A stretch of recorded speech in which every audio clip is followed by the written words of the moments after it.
All right, guys. My name is Marcos Rivera. I'm going to give you a quick story about my Navy career. I got an audience of 3 children with me today. We won't put them on the camera right now, but later on we will.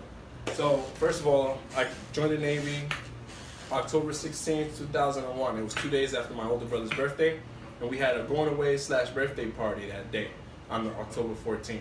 October 15th, early morning, I shipped out. The next day, I went out to Chicago, landed at O'Hare, and began my career in Great Lakes, Illinois.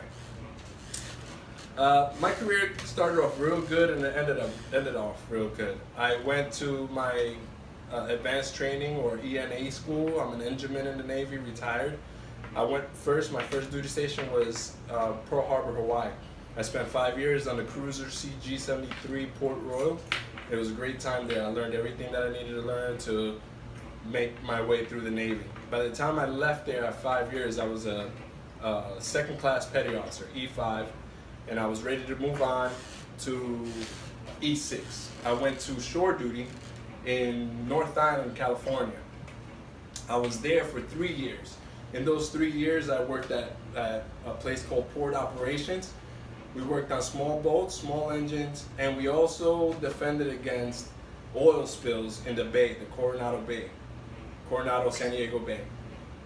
After I left North Island, I went to another ship, my second ship, which was USS Preble. It was a missile-guided destroyer.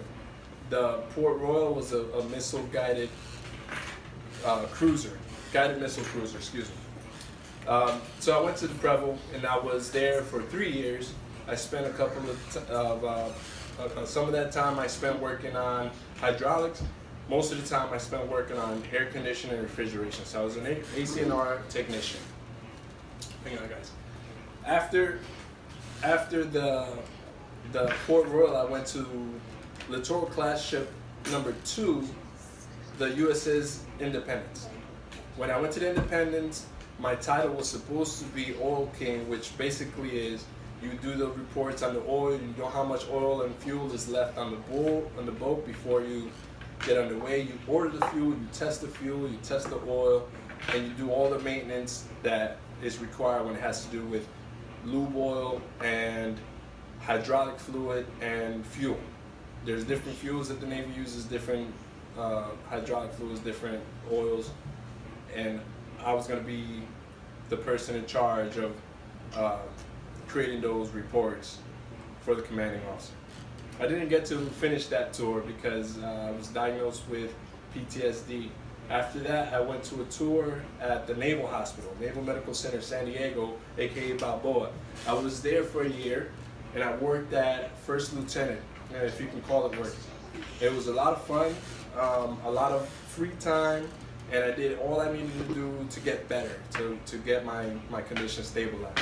At the end of that tour, I was granted an honorable discharge via medical retirement. And at this point, I am retired from the U.S. Navy after 13 years, 2 months and 2 weeks. And I'm living in San Diego with my daughter and hoping to move to New Jersey in the near future. Thank you very much.